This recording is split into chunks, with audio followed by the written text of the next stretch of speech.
Bismillah. Halkan waxaan ku duubaynaa casharkii ugu dambeeyey oo ah casharkii 11aad. Casharkan waxaan ka bilaabaynaa in aan marka hore aan ka bixino fikir ama araar hore ciwaanka. Ciwaankan wuxuuna leeyahay decimaalka soo noqnoqda ama tobanlaha soo noqnoqonaya. Hore waxaan u soo dhagnay fractionka ama jajabka in decimal loo rogi karo. Annagoo marka hooseeyaha ka dhigayna 10 ama 100 ama 1000 ama 10,000 ama 100,000 oo hooseeyahaas noocyada numberka tobanlaha u bedelayna. 10 inaan hoos ka dhigno, 100 inaan ka dhigno, 1000 inaan ka dhigno, 10,000 sidaas inaan u tirinayno dhibicda meesha dhacayso. Haddaba waxaa jira nambaro badan oon hoos ogolaanaynin in laga dhigo 10 ama 100 ama 1000 in laga dhigo, ama 10,000 ama 100,000 iyo wixii lamid. Haddaba sideeba loola macaamilayaa nambarada noocaas? Jajabka noocaasa waxa keliya oo laga dhigi karaa decimal waa isticmaalka qaybta dheer in la isticmaalo. Waa inaan isu qaybinaa labadii nambar oo sida qaybtii caadiga ahayd nambarada la isu qaybinayay inaan isticmaalno habkaas. Jajabkaas markaas qodobka saddexaad wuxuu yahay, labadaas waxay yahaan labada qodob hore. Qodobka saddexaad waxa weeye marka qaybta aad samayso waxaa dhici kadha qaybtaasi in hal nambar uu soo noqnoqdo, hal nambar keligii inuu soo noqnoqdo, nambar keligiisa inuu soo noqnoqdo. Nambarkaa keligiisa soo noqnoqonaya waxaa lagu isticmaalayaa nambarka in laga dhigo 2 jeer ama 3 jeer intii la qaybsho xariiq dusha laga saaro, oo macnaheedu yahay halkaa nambar baa soo noqnoqonaya. waxaa dhici kadha qaybinta inay ka soo baxdo 2 nambar oo soo noqnoqonaya. waxaa dhici kadha 3 nambar inay soo noqnoqonayso. waxaa dhici kadha 4. waxaa dhici kadha nambaro badan inay soo noqnoqdaan. Noqnoqoshada macnaheedu waxa weeye marka 2 nambar oo sidan tusaalaha ku arki doono ayaa nambar baad u gelinaysaa qaybtii, haddana mid kale u gelinaysaa. labadii nambar unbaa soo noqnoqonaya maanta oo dhan sidan tusaalayaasha ku arki doono. ayagana sidaas lamid ah, inta soo noqnoqonaysa calaamad ayaa dusha laga saaraa xariiqa, oo macnaheedu waxa waa intaasoo nambar baa soo noqnoqonaysa. waxaan ku arki doonaa tusaalaha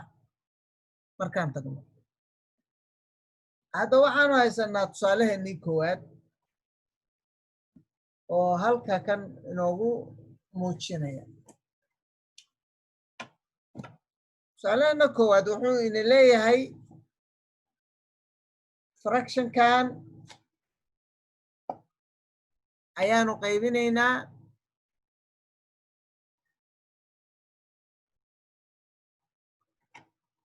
beshka waxaan ka shaqaynaynaa 116. tusaaleheena ugu horeeya wuxuuna leeyahay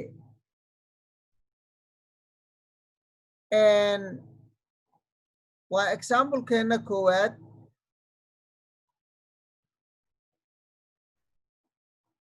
waxaana haysanaa 5 loo qaybshay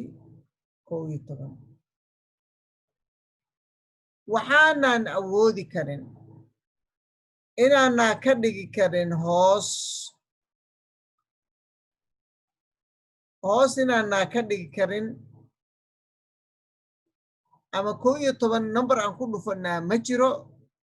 oo ay noo noqonayso kolley 10 wuu ka weyn yahay. 10 maba noqonaya, isagaaba 11 ah. laakiin 100 ma ka dhigi karno, 2,000 ma ka dhigi karno, 10,000 kama dhigi karno. nambarada hoosooyahoodu aysan noqonaynin nambarada ah sida 10 oo kale ma noqonayso 100 ma noqonayo 1000 ma noqonayo 10,000 ma noqonayo nambaradaas oo dhan 11 ma noqonayaan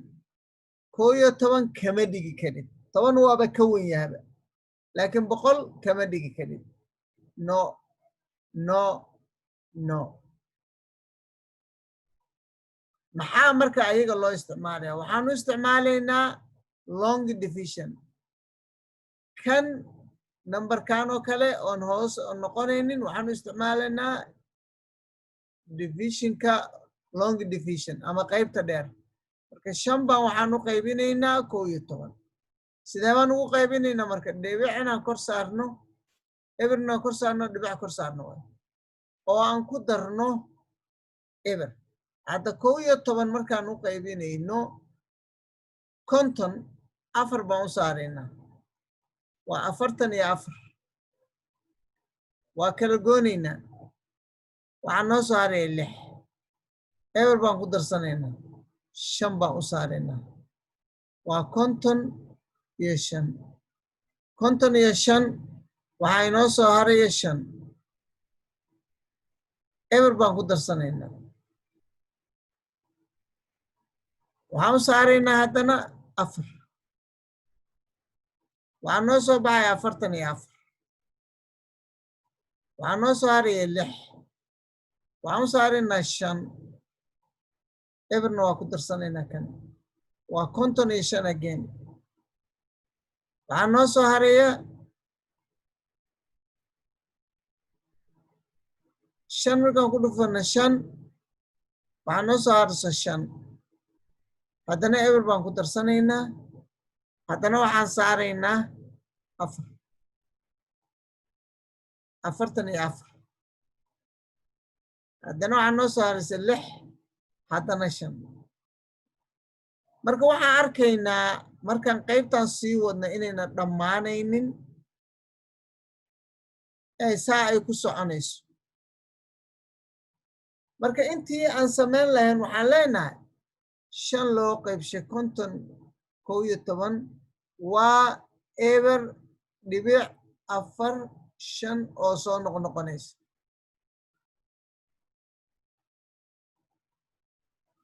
qaabkaas ayaan ugu bedelaynaa jajabka fractionka hooseeyaha aanaa ka dhigi karin 10 ama aanaa ka dhigin karin 100 ama aanaa ka dhigi karin 1000 ama 10,000 noocyada noocaasoo kale hooseeyaasha aanaa ka dhigi karin waxaan saaraynaa qaabkan long division baan isticmaalaynaa numberkaas hadduu noqdo numberka soo noqnoqonaya markaan ogaana inta keliya soo noqnoqonayso intii baan qoraynaa eber dhibic baan leenahay intii baan qoraynaa sida hadda aan u qornay oo kale eber dhibic 45 xariiqna korna waa ka saaraynaa taa macnaheedu waxa weeye 45 baa soo noqnoqonaysa tusaalahaas waa tusaalaheena koowaad waxaan tagaynaa tusaalaheena labaad tusaalaheena labaad examplekeena labaad waxaana la siiyey su'aal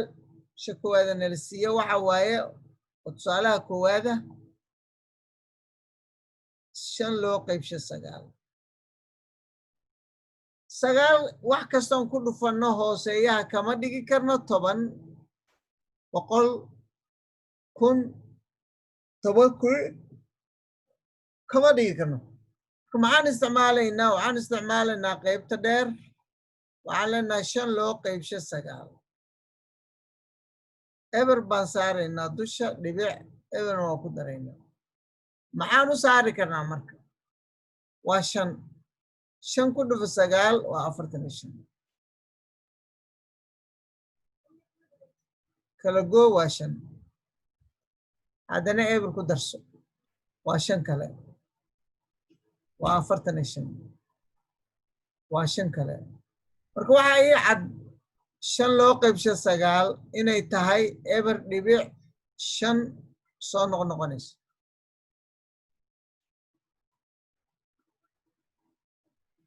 maadaama aan ogahay 5 inay soo noqnoqonayso oo uu nambarkayga 9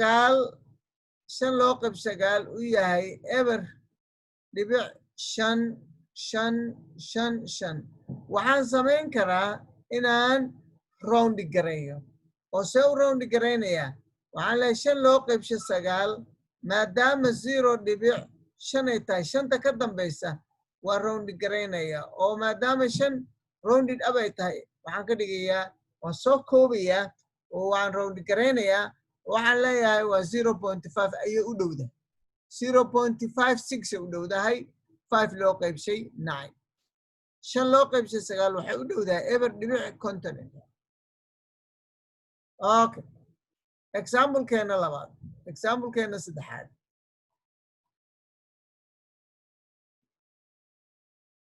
waxaana la siiyey 1 loo qaybshay 6 haddaana 6 u qaybino 1 6 haddaynu 1 u qaybino eber dhibic baan leenahay waxaan saaraynaa 1 waa 6 kala goo waa 4 eber ku dar maxaa u saarnaa marka 4tan haddaan u qaybino maxaa ugu dhow 6 baa ugu dhow waa 36 kala goo wali waa 4tii eber ku darso waa 6 kale waa 36 again 4 4taa ma dhammaanaysa marka 6 kala saar waa 36 wali waa 4tii maxaan samaynaynaa marka 1 loo qaybshay 6 waxay u dhowdahay eber dhibic 1 6 6 6 soconaysa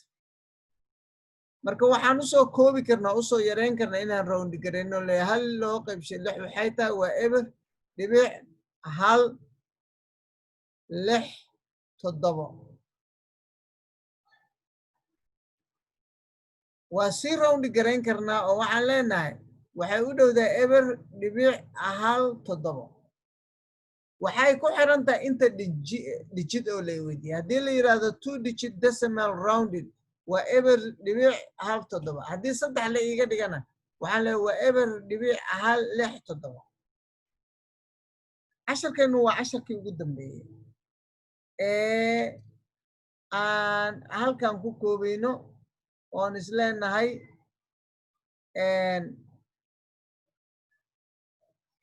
dhammaadkii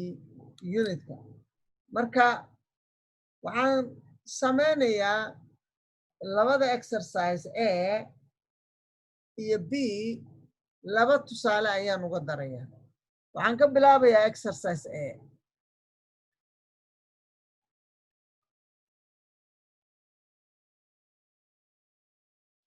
waana beshke 1 waxaan ka shaqaynayaa su'aasha labaad su'aasha labaad waxay leedahay question 2 waxay leedahay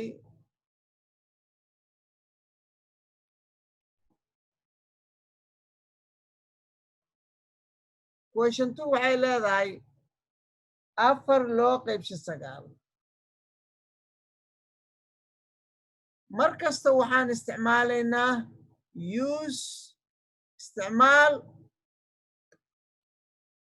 isticmaal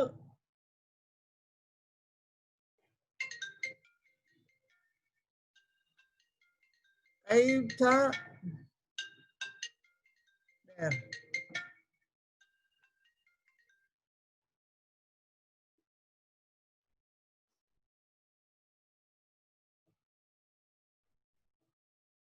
qaybta dheer isticmaal 4 loo qaybsho 9 4 way ka yartaa 9 waa inaan kor saaraa eber dhibic oo eber ku darsadaa 40 aan ka dhigan maxaan u gelinayaa marka waxaan u gelinayaa 4 baa ugu dhow waa 36 4 baa ii soo haraysa haddana eber ku darso 4 waa 36 afar kale afartaasi ma dhammaanayso marka 4 loo qaybsho 9 waxay u dhowdaa 0.4 oo soo noqnoqonaysa maadaama 4 keliya taa waxa soo noqnoqonaya waxaan leeyahay 4 loo qaybshay waa 4 loo qaybshay 9 waa eber dhibic 4 soo noqnoqonaysa exercise B-ga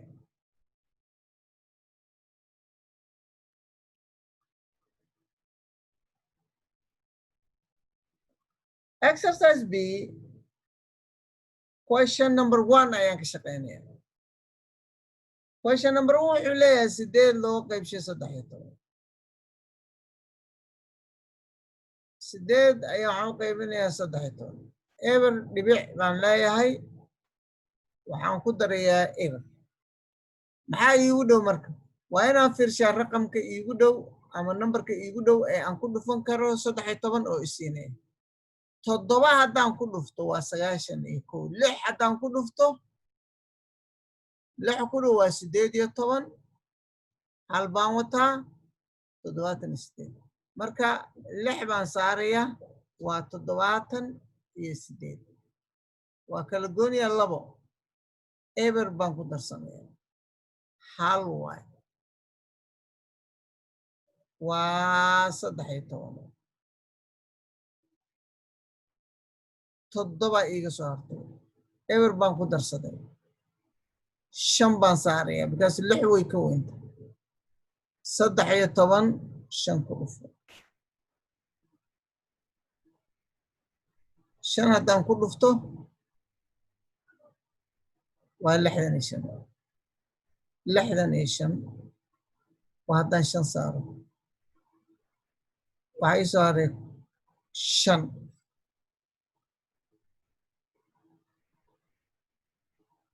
eber ku dar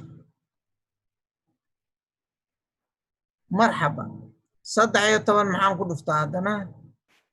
waxaan ku dhufanayaa 4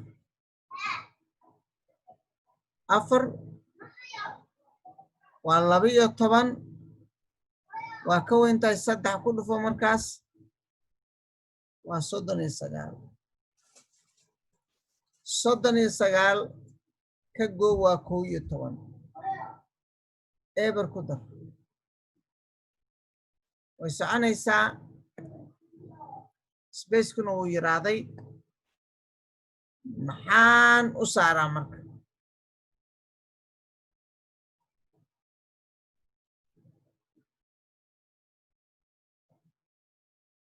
saddex toban waxaan ku dhufanayaa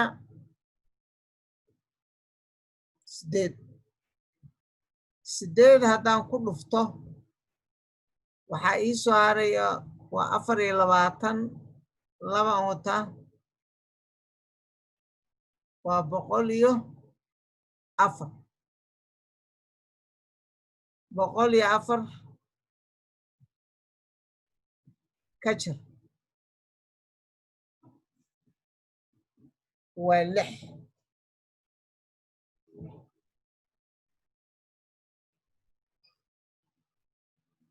eber ku dar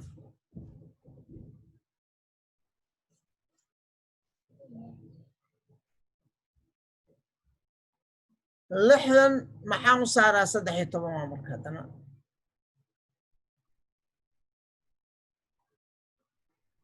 lixdan waxaan u saarayaa 4 kaas 5 waa 65 laakiin 4 waa 52 8 baa soo hartay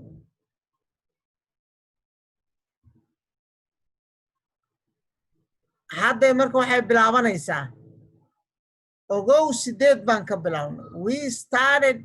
waxaan ka bilownay nambarkeenu ugu horreeyay 8 buu ahaa eber baan ku darnay 80kii aan ka bilownay ayaan hadda kusoo noqonay look arrowga fiiri waxaan ka bilownay 8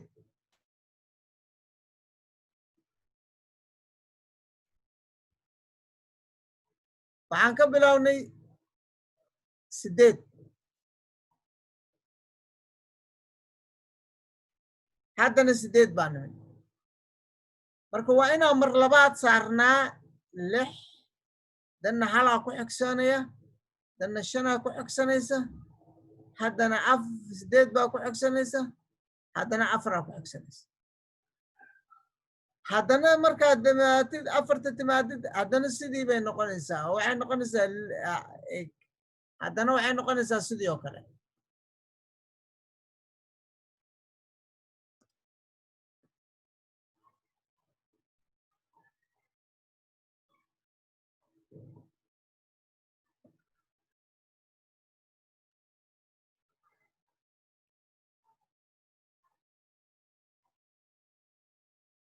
waxay noqonaysaa haddana markii haddana guduudkaas uu dhammaado haddana sidii oo kale 6 1 5 8 4 marka waxaan dhahaynaa 8 loo qaybshay